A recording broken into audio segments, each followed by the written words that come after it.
Hello everyone, welcome to another episode of Tea and Overtones. And today I'm going to explore a brand new tea, Mr. Wang's Eastern Beauty.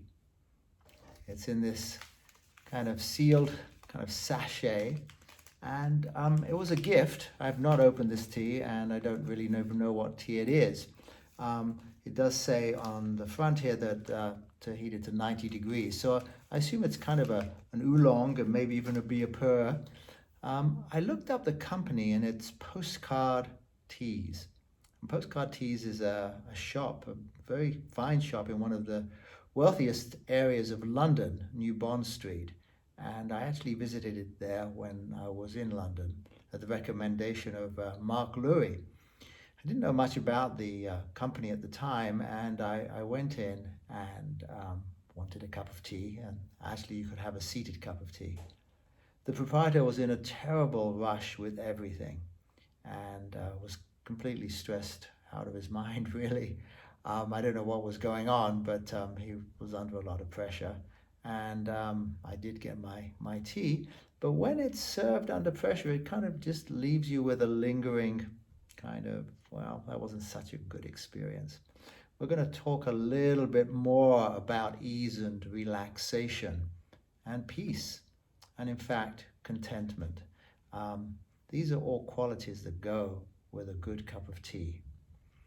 The tea again is Mr. Wang's Eastern Beauty, and I'm going to serve it gong fu style, meaning that I'm going to actually brew it in a Gai Wan, and let's just see what happens when I open this tea packet, which is several years old, I have to say, but I'm assuming it's an older tea, so it's not going to be affected, and it is in a sealed packet. Now, the thing about postcard teas, I went to postcard teas not knowing anything about them, which was a mistake. I don't know if the internet was so big in those days, but I went to Postcard Teas and had this experience, as I said. It turns out Postcard Teas is a wonderful place in terms of their philosophy. They have two philosophies, excuse me while I... Definitely seems like a pure tea. I'm going to just get a handful of leaves here. Put those in. Not a lot of tea here. The thing about postcard teas, they have a whole philosophy towards their teas, and there's based on 2 points. One is called provenance, and one is called small t. Now, I found this all by looking at their website.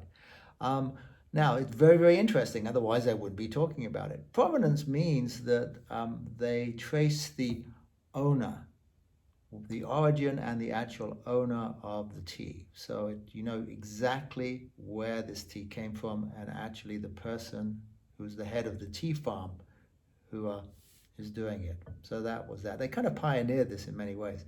The second thing is they call it small tea.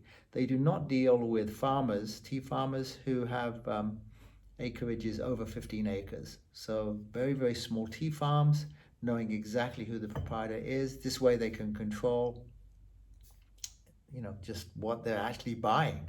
And also they're very much into cutting out the middleman. Now, most tea that we see is mass produced, and that's what the majority of people are getting in big tea farms, which are sprayed and all of that. So you find these small little places and you get their tea, and then you have access to an exclusive experience. Let's put the water in first, and I think you've seen me do this in a previous episode, a prior episode. We'll just heat up the water, put it in.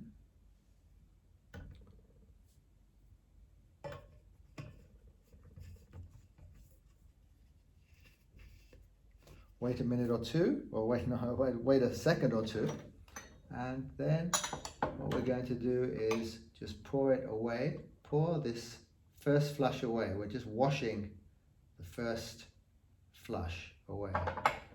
So now that gives us a nice open leaf. Now, we don't do this with all teas.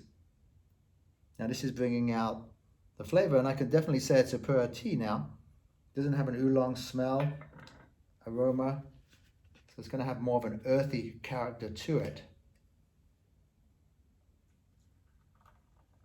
Put in the hot water. We'll let that steep for a moment.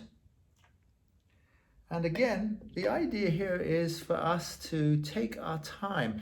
Remember when I spoke to you in the last episode, I talked about this idea of leaning back, and of course it wasn't a big lean back, but it was that moment where we want to kind of lean forward, lean in, and grasp at something and grab for something because we're in a hurry. Well, when this person in the tea shop did this, it didn't make for a very pleasant experience for me. Not that it was a terrible experience, but I was looking for something a little bit more romantic, and romance and rushing don't seem to go together, busyness really.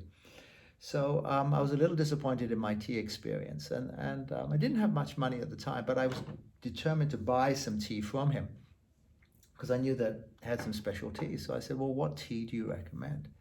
And he said, well, just take a look on the back wall. There's lots of them over there. Of course, that's not very romantic for me. I mean, I was expecting him to say, well, this tea came from this person and I know him personally and he's a very kind man, and all these romantic stuff that I have in my head. And he didn't say that at all. He just said, look at the back of the wall, because he was in a hurry. And of course, I didn't buy a single tea. Mark Louis, however, did visit the place, and he did end up buying a tea.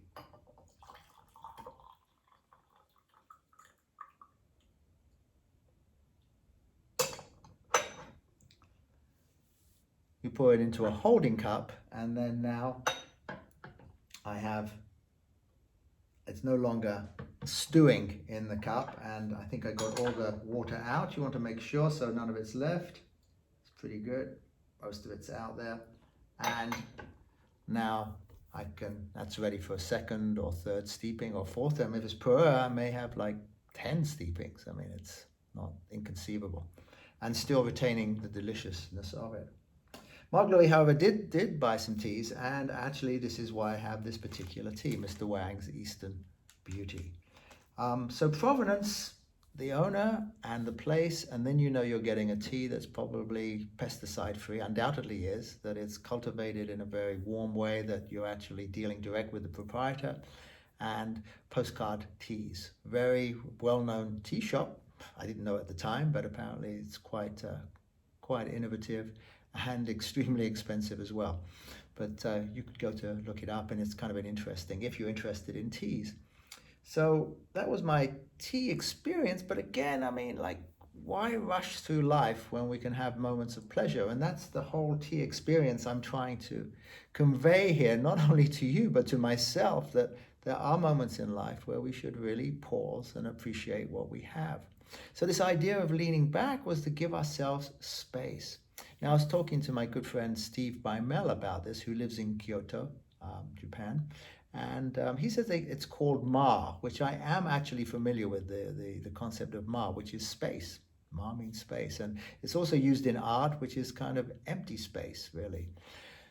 In Western, we're always looking at the foreground. We're always looking at what's going on, what's moving, what's in front of us. But the Eastern approach is more to look at the background. Right? They see things in very different ways. We think we're looking at the same thing, and we are. We're just not perceiving the same thing because we're looking at what's in front and they're looking at what's behind. They're looking at the space.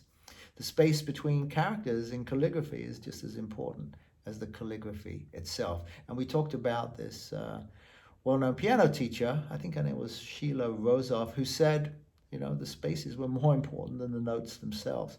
So it's really seeing this as a theme. But what Steve told me is there's this concept of moving through this space. Once you establish the space, which is what we're doing, we're leaning back, the Ma, and then moving through it, which is called Ma-o Toru. I didn't find much about Ma-o Toru online, but it is a wonderful thing that once we create the space, it's not in action, we're not spacing out, we're now going to move through that space. But it has a completely different quality. Let's just see what this tea, I'm pouring it into another cup. As you know, I'm very much into my cups and ceramics. I was actually reading on the postcard tea site that their feeling was that, in fact, they did a lot of research into it, that the shape of the cup and the shape of the cup actually affected the flavor of the tea. And they have all these different teacups with different opportunities to taste, have different flavors. Now, this is very sophisticated. However, I have found that if I was to get a mug and put this tea into the mug, it wouldn't taste the same to me. So is it psychological? I don't know, but it's definitely perceivable. And so when I taste this tea in a nice, beautiful cup like this, I know that I'm getting the best for myself, and I want to pause and experience the moment.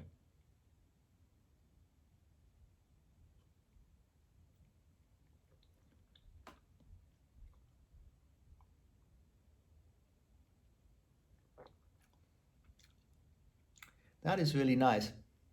You know, you taste the tea like this and you say, well, no wonder it's so expensive. I mean, it has this floral quality as if it's scented, but not overpowering. Um, Not quite a rose scent, but kind of like that. I'm not a terrible fan of rose scents, but this is actually a little more subtler. Definitely a floral scent. And of course, I know that it hasn't been scented. They wouldn't do that. So that's quite extraordinary. I was not expecting that.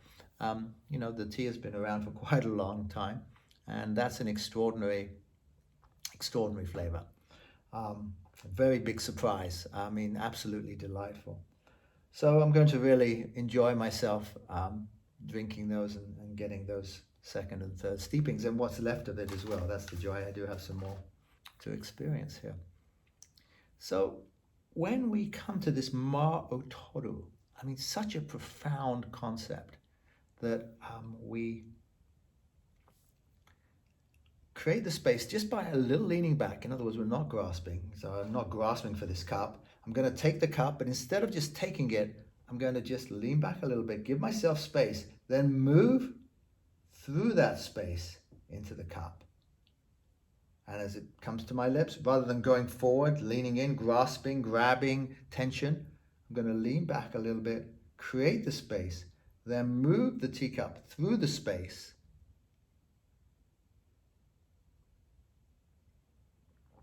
into my lips.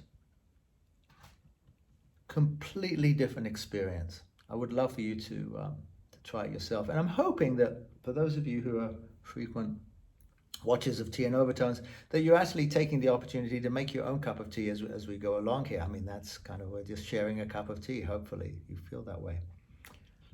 I do want to say something else though, that in terms of creating space, but also relaxing.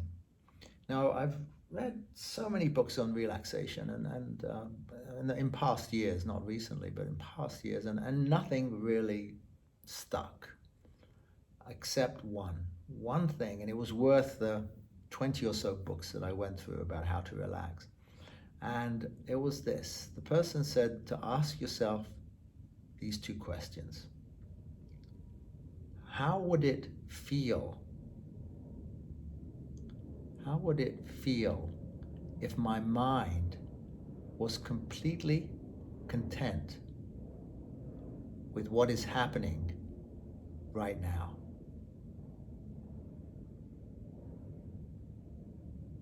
How would it feel if my mind was completely content with what is happening right now? And how would this feel or that feel if my mind was not limited to my head, but in fact extended throughout my body and even beyond?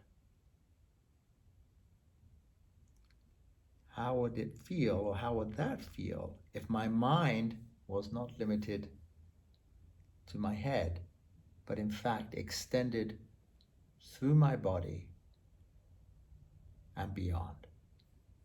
Or you could say throughout my body and beyond. Now, In other episodes of the harmonic journey and also the spiral way, we talk about the breath and the mind being one. And people say the mind and the body are one. So we're not looking at mind in a limited way here, but how would it feel if our mind was completely content with what is happening right now? And how would that feel, or this feel, if our mind wasn't limited to our head, but in fact extended through our body and beyond? Again, the key is in the feeling. And as we ask ourselves those questions, you may find yourself quieting down. Contentment is a wonderful quality. We'll talk about it more in upcoming tea and overtones. But for now, just stay with those questions and enjoy your tea. Create that space. Ma'utoru. And move through it with ease, with peace and contentment. Berush Beishan.